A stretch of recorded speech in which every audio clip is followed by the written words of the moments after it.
Today on First Cup, we're talking about this snazzy new camera that we got, answering questions on shoes and talking about Shang-Chi.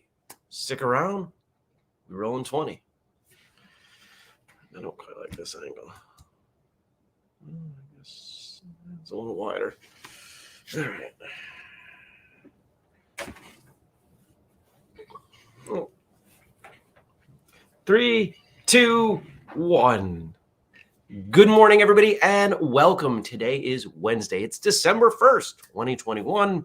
My name is Jeremy, and this is my first cup of coffee. Well, how was your Tuesday? Hope you had a great Tuesday. Good morning, Daniel. Good morning, Jenny. I had a pretty good Tuesday. What did I do? Andrew and I recorded 3 episodes. They went very well. Recorded 1 interview episode with, I'm not going to say who, but somebody who sometimes is in the chat here. And I made a turkey because why not? 18-pound turkey for myself. I'll eat it. Don't you worry. Good morning, Chris and Tommy and Mark and Dennis. Wow, look at all these people rolling in. I went to the grocery store. This was like the day after Thanksgiving. I think it was day after Thanksgiving. And whole turkeys were at 69 cents a pound. That'll cover me for a few days. What it end up being? 15, 18. Yeah, it was like $15 for maybe a week's worth of meals. Good morning, Nathan. Jenny says, I'm jealous. I have to share my turkey with the kids. Oh, that's a different banner style. We got to fix that. I don't like that. Good morning, Liz. Where is it? It's this one. And then we go back here. And then we go back here. Let's try that again. That's much better.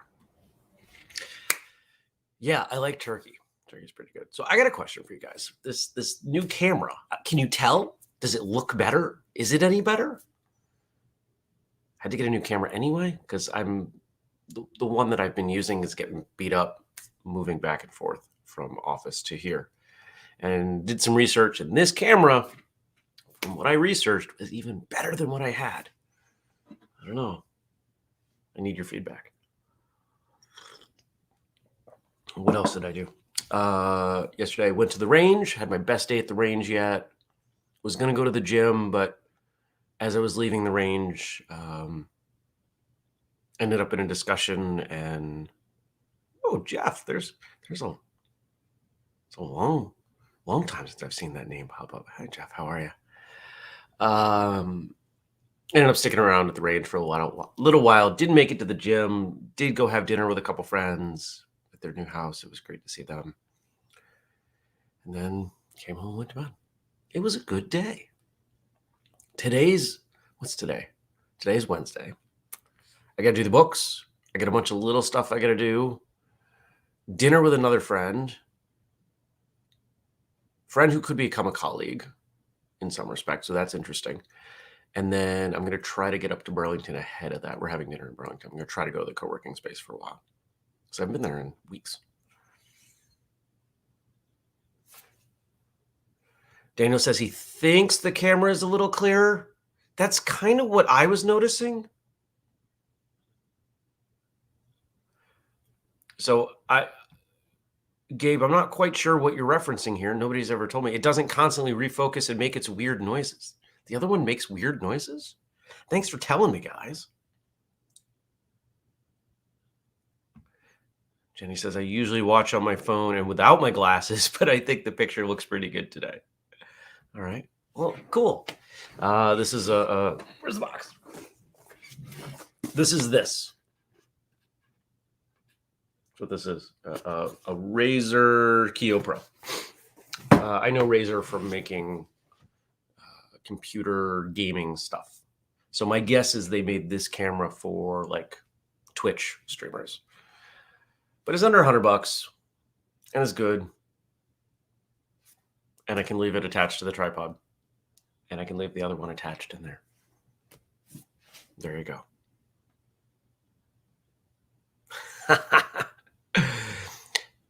Daniel responding to Jenny. You got into that habit when he had the robe on, right? Aha. Good morning, Eric. Good morning. You guys are so funny. Ha ha ha. Trying to think of what else. What do we bring up? Well, we can talk about the book. Jenny is laughing so hard she can't even comment. Stacy says, I always thought the noises were comments coming in. I don't even know what noises you're talking about. I don't get noises. There are no noises coming through on this for me, because I think it depends on what platform you're watching. Possibly. Like little buzzes.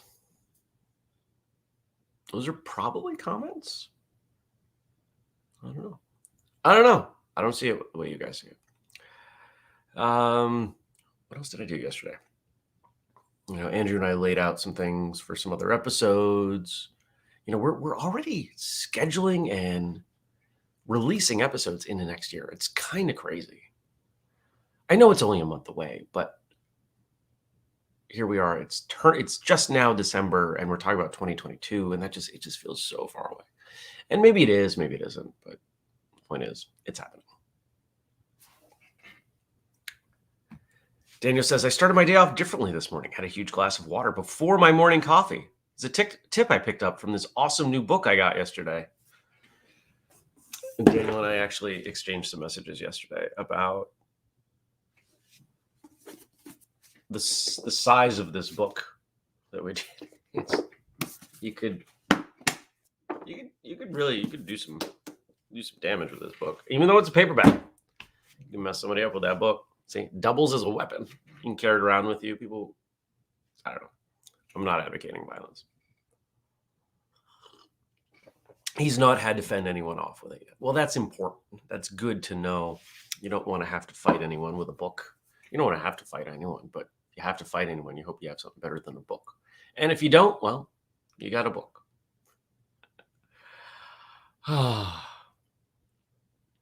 This is one of those days, like there isn't a lot on the agenda. I think I have one client. Yeah, I have one client call. There's snow outside. It's not quite as cold as it's been the last couple of days. It was 28 degrees when I woke up. For Daniel and possibly anybody else, international, no, that's not Celsius. And this time of year, we start to think of that as, not too cold. And I kind of just want to sit and drink coffee. I'll admit, I've not been working as hard. I need some rest. And since I can't just stop working, I'm just going to work less. I'm going to do fewer things. Most of what's on my plate right now is stuff that doesn't have to be done, right? Like it's not deadline driven. There's no client that's going to be unhappy, but there's a lot of whistlekick stuff. I'm like, I want to get that done. We just uploaded 5 new banner images to whistlekick.com, to the website, to encourage people. Hey, here are the things that we do. What do we do? I worked with a couple designers, and one of them did a set that was much better, so we used that one. Excuse me. First Cup, podcasts, apparel, sparring gear. What was the fifth thing? I don't even remember. Oh, Martial Journal? No, I remember.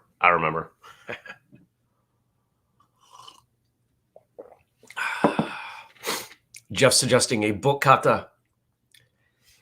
Here's a fun drill. You could do this. You could do this with literally anything. Think of your first form, your most basic form. In most schools, that's going to be something like a taekyondo, heian, pinyin, something with a pretty simple movement pattern. How do you implement this? How do you go through and use this? You try it with blocking hand. Okay, what would I do here? How about striking hand? Here, right?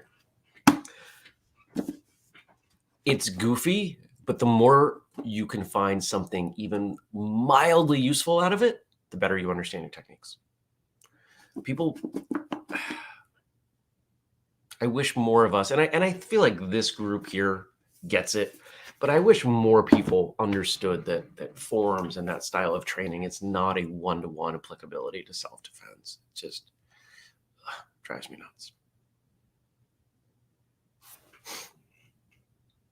Daniel's saying -2 is the equivalent of what we have here. Yep, that sounds about right. And they had that there this week too, warmed up again now. Yeah, well, you guys get that, all that warm air coming up the ocean. It is not uncommon. It's really not.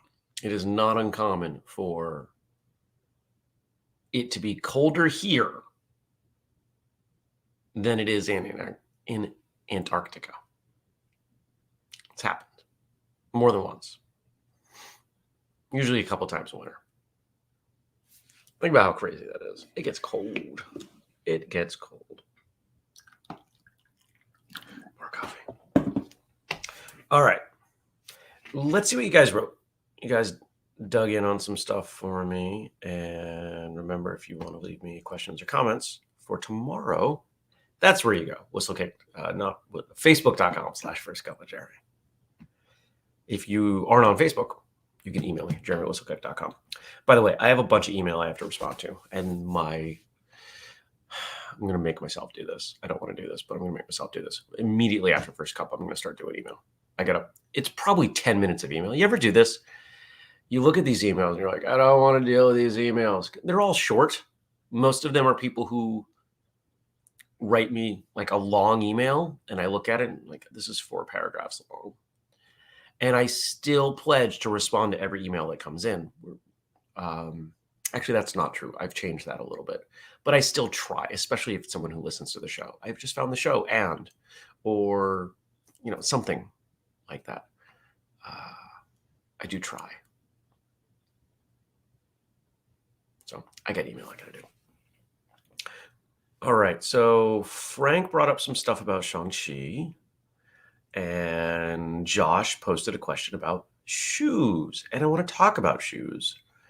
And we're going to dig into shoes. So let's go through Frank's stuff first, because I think only reason being, I think Josh's stuff is more likely to lead to some conversation in the chat. And I don't want to stop the chat as we go into the movie. So what I'd love to know from those of you who are watching, who are with us live, is your thoughts on Shang-Chi.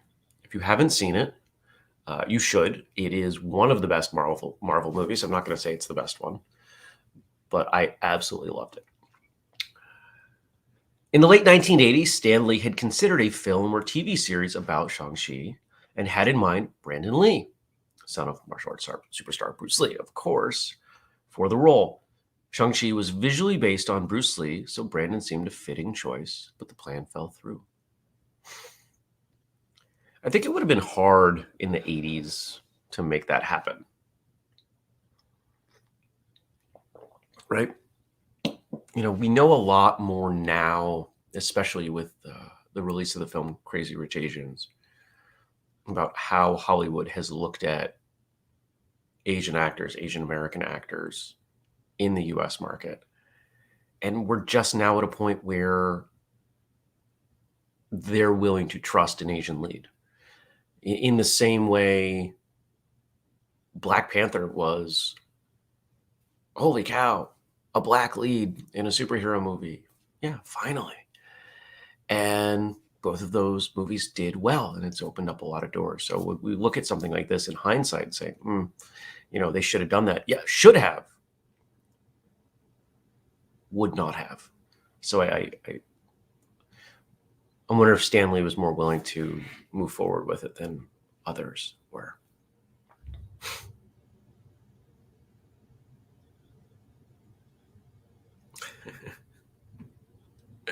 Jenny says, I absolutely loved it. I appreciated how they picked martial arts actors that were able to give it a martial arts movie feel instead of a superhero movie vibe.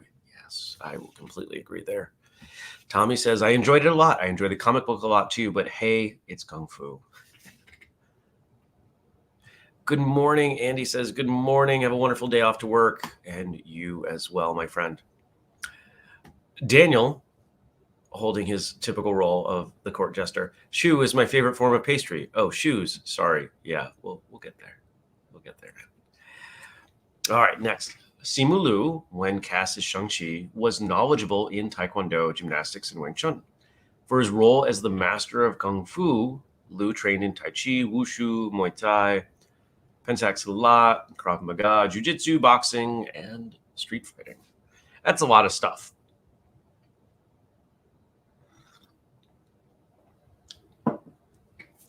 That's a lot of stuff. He's a good actor. I like him as an actor. I thought he definitely has grown since the last thing I saw him, which is Kim's Convenience. If you haven't seen Kim's Convenience on Netflix, I think I've talked about it. It's a really good show. It's really solid. It's really endearing. Canadian sitcom about a Korean family in Toronto who own and operate a convenience store. Kim's Convenience. Guess what? Their last name's Kim. And Simu Liu plays one of, we'll say, the four main characters. And it's a great show. He's a solid actor. Oh, wow. More comments coming in. Look at all you guys. Jenny says, Matt was a little disappointed he didn't see enough techniques that he personally would like to try. Your husband's standards for movies are odd. Oh, these comments. Jeff says, I think it was awesome.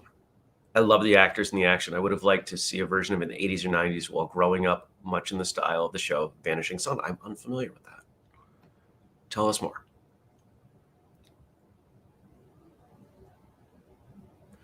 Tommy says, must have been a really busy guy training and all that. That's a lot of stuff. My guess is he wasn't doing independent classes or trainings in each of those. It was probably the stunt work and the choreography, or whomever trained him knew a bit about the style that they were going to use. You know, I could imagine if somebody wanted me to prep an actor for a role where they were involved in fight scenes, I would want to get my hands on at least some of the choreography. Can you give me some sample choreography so I can understand what your transitions are going to look like, where your philosophy is coming from? And then we would cater what we were training to that. So. But do his standards surprise me? No, Jenny, they do not. Daniel says, I really enjoyed it. It was a little stereotypical, though. I think it's hard at this point, especially with the number of Marvel films, to make something that's really going to be different. There's a formula to a superhero movie. And I think that's part of why we like them. How would you feel about a superhero movie where the hero dies at the end? That's tough to do. You can do that in other genres. But the superhero can't, right? Every time Superman dies, we find out he's coming back. Every time Batman dies, we replace him with someone else and reboot the series. So Batman can't really die. Eric says, as a longtime practitioner of Kung Fu and Tai Chi, I feel the movie was very enjoyable and very well done. Anything that stimulates positive interest in any martial art is a good thing, regardless of style. Hey, I couldn't agree with you more. I thought it was a more or less, almost fully positive representation of martial arts. You know, the main characters always have to have a little bit of turmoil. They've got to be conflicted in some way, because otherwise you don't have a lot of human interest. It becomes hard to relate to them. Oh, that person's just perfect. They always make the right choice. None of us always make the right choice.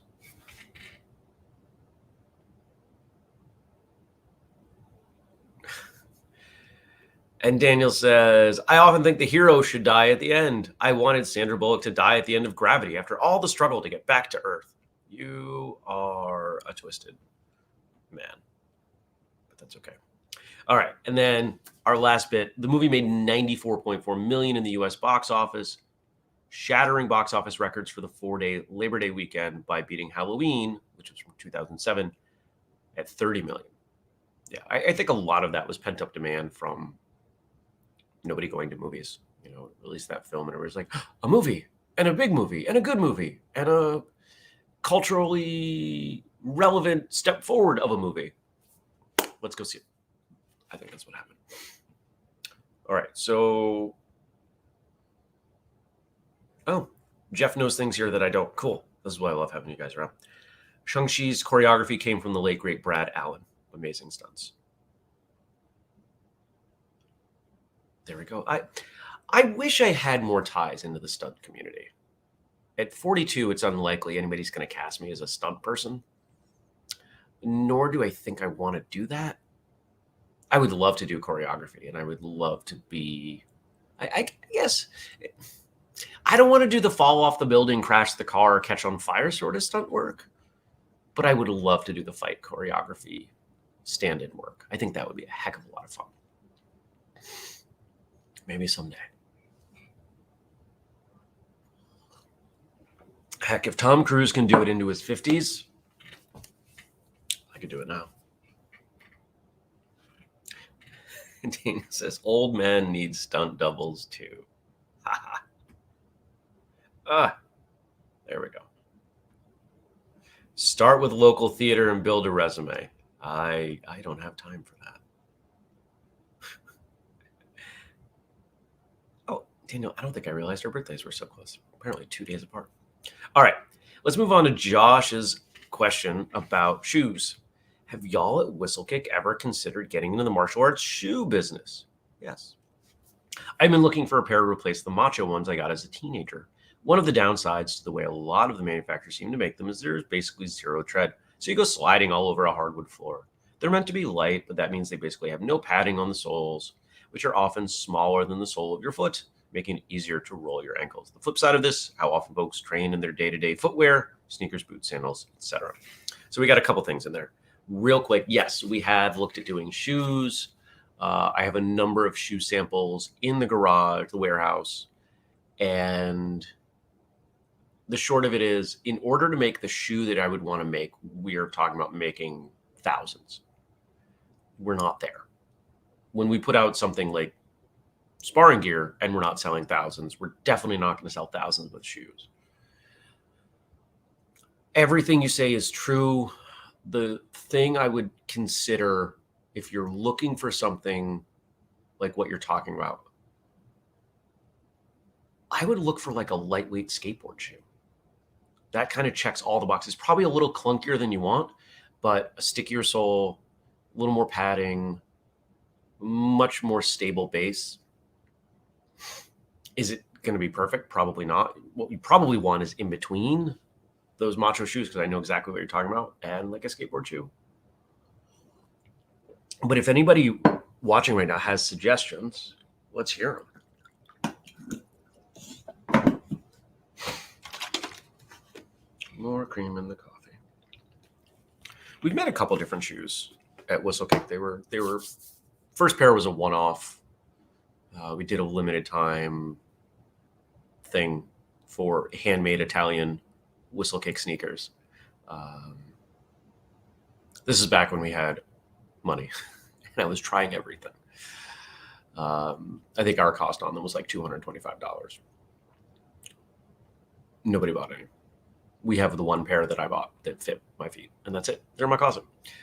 And then we did kind of like some Chuck Taylor low tops, canvas, Converse sort of things with the logo on them. And we sold, I think, 3 or 4 pairs of those. Those were way cheaper. Those were like $40. And actually, it's funny I say that because as I'm saying that, Tommy says basic Converse works great for Kung Fu, in my humble opinion. Daniel says, I had to look for shoes to train in for the first time last year. Wearing them was a condition of being allowed to train indoors again after lockdown. Oh, because feet, I guess, are more infectious than other parts of the body. Stacy remembers those sneakers. Jeff is suggesting Suaves. I'm not familiar with that brand. Zero. I know Zero, Vibram, Chuck Taylor's. Vibram 5 Fingers. The other, I want to switch now because Josh brings up a really interesting point, and it's something that I think as traditional martial artists, it's one of the biggest places I think that we lack. We train barefoot in most schools. I won't say all, because it's definitely not all. It's probably most. It might be many. But I don't think any of us expect to get into an altercation while we're barefoot. We do all these things, and then we say, hey, go do that in sneakers or boots that you've never tried to do it in before. One, that reinforces my position that self-defense should be as simple as possible. Two, if you have control over your school and who trains what, I would suggest at least quarterly you have a day where you run self-defense in street clothes. All right, everybody's going to come in. You're going to kick off your shoes, and yep, there's going to be dirt on the floor. And if you have mats, that makes it a little tougher. Bring gym sneakers. It's better than nothing. And let's run over some self-defense stuff in jeans. How does this impact what you're wearing?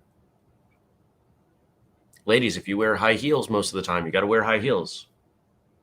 Right? What would you wear to work? You got to wear that stuff, right? Like, I think there's something in there, and I wish we talked about it more.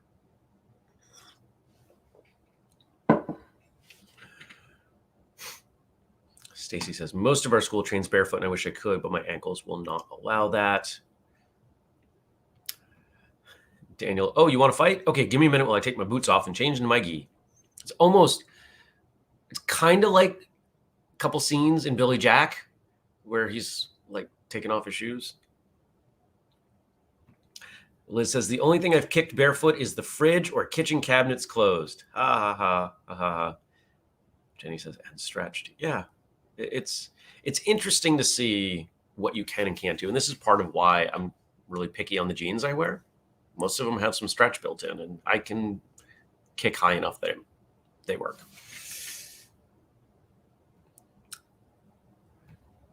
Tommy, we do it outside regardless of weather a few times a year in street clothes. I think that's a brilliant idea.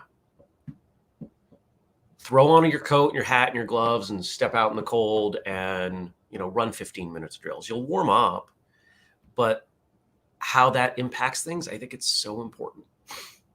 Dennis, whenever I get into a fight, I ask the other party for a moment to take off my shoes, and they always oblige. That's very kind of them. Chris, good morning, Chris. For training in street clothes, remind people to bring an extra pair of pants. Jeff, or start a fashion trend and wear your gi and walk barefoot. Well, we're not far off from what I do. Flip-flops, as long as I can get away with it. And I've been known to wear gi pants out and around. Did it a couple of times in high school. If they had pockets, I would have done it way more. They didn't have pockets, and I found that very limiting.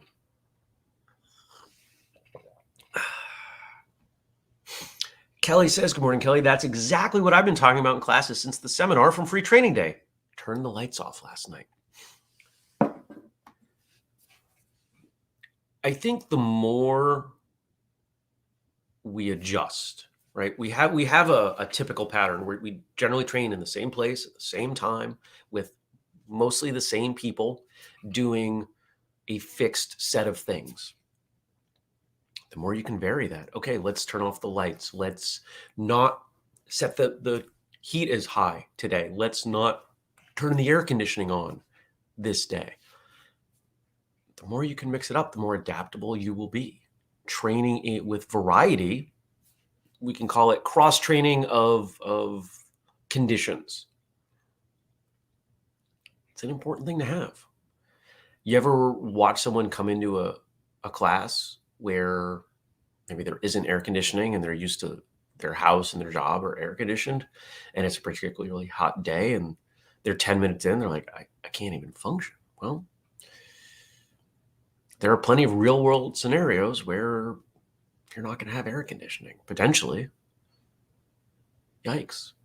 What if you're on a plane on the tarmac and something goes wrong and it's hot and sweaty and gross and somebody gets irritated and your instinct is, I'm freaking out because I'm not used to this, right? And I just watched I'm watching the Wi-Fi do funky things. Don't worry.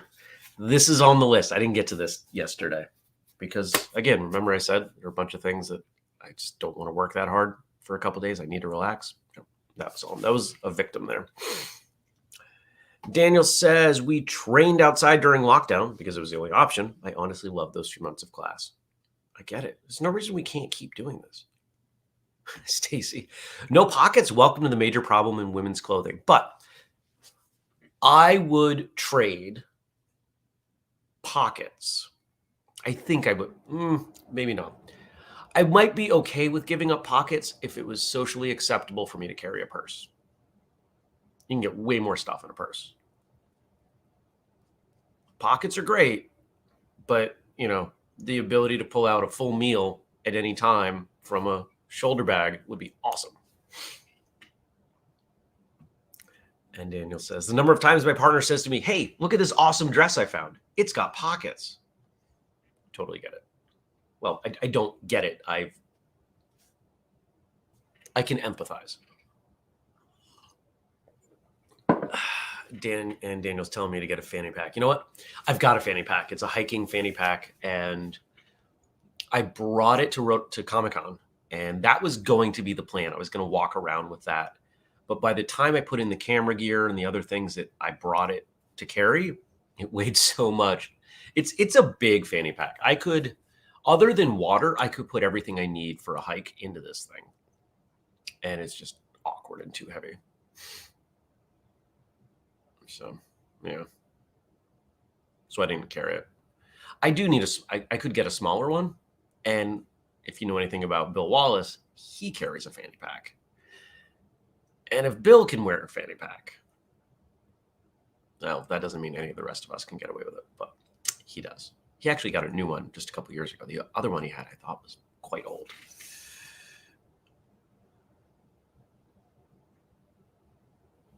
Oh, that's right. Yeah, not a word we use in polite company in the UK, by the way. That's right. I forgot about that. Words mean different things over there. Tommy, I refuse to go into anyone's pocketbook, even if asked. Nope, it's like the fifth dimension thing. I am also reluctant to go into a woman's purse. And I guess we're going to end there because I think we've beaten the shoe conversation. But if anybody has suggestions for shoes beyond, who gave us those ideas? Jeff, beyond what Jeff offered up, post them. Post them, and maybe Josh can find some options there. Our current plan, events, magazine, things that we can do that don't require inventory, because dealing with inventory stuff sucks. It's been a challenge. So, still looking for a salesperson. Anybody know somebody who wants to be a commissioned salesperson? Send them my way. All right. I hope you have a great day. I hope if you're up for supporting us and all that we do, consider the Patreon or make a purchase at whistlekick.com, the new and improved whistlekick.com with the code FirstCup15. Leave me stuff to talk about on the Facebook group, facebook.com/FirstCupWithJeremy. And I'll see you tomorrow. Another episode of Martial Arts Radio tomorrow. Oh, it's snowing. By the way, it's still snowing. It's always snowing here for like 5 months. Have a good one, everybody. I'm gonna go do email. All right. Take care. Peace.